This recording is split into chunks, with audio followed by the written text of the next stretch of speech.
নিয়েছি। প্রথমে চিকেনটাকে আমি ভেজে নিয়েছি। পোস্ত নিয়েছি কিছুটা। পেঁয়াজটা ভাজা ভাজা হয়ে এসছে। এবার এর মধ্যে আমি টক দই আর যে চারমগজ তারপর রসুন সব বাটা করেছিলাম সেই বাটাটা দেব।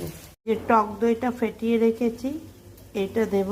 এখানে রসুন, চারমগজ, কাজু বাদাম, জয়িত্রী যে পেস্টটা করেছিলাম ওই পেস্টটা দেব।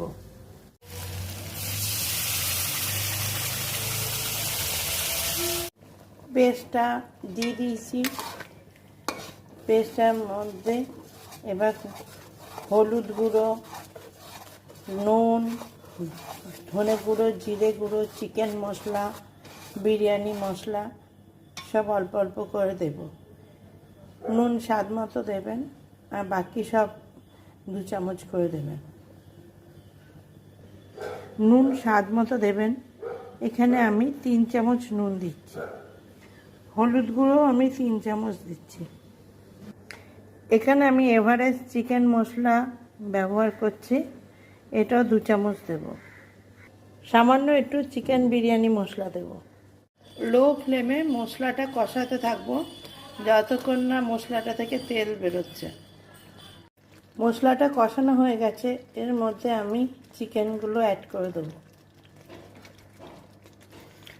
একটা একটা করে চিকেন এই মশলাটার মধ্যে দিয়ে দেব।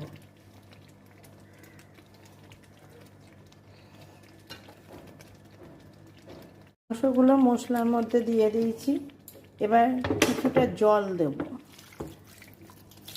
খুব বেশি না, মোটামুটি দেব। দিয়ে কষাতে থাকবো 10-15 মিনিট। মাংসটা কষা কষা হয়ে এসছে। এখানে আমি 1 চামচ বাটার দিয়ে দেবো। এই যে বাটারটা 1 চামচ মাংসে দিয়ে দেব। আপনারা চাইলে আর একটু বেশিও দিতে পারেন, কিন্তু আমি বেশি দেব না, আমি 1 চামচই দেব। চিকেন চাপটা হয়ে এসছে, আমি এর মধ্যে গরম মশলা দিয়ে দেবো। আর 5-7 মিনিট হলেই হয়ে যাবে চিকেন চাপ।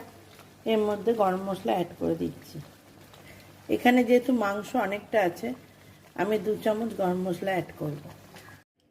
আমি চিকেন চাপ রেডি করে ফেলেছি।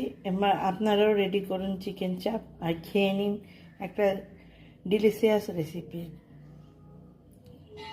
ডিশ। আমার চিকেন চাপ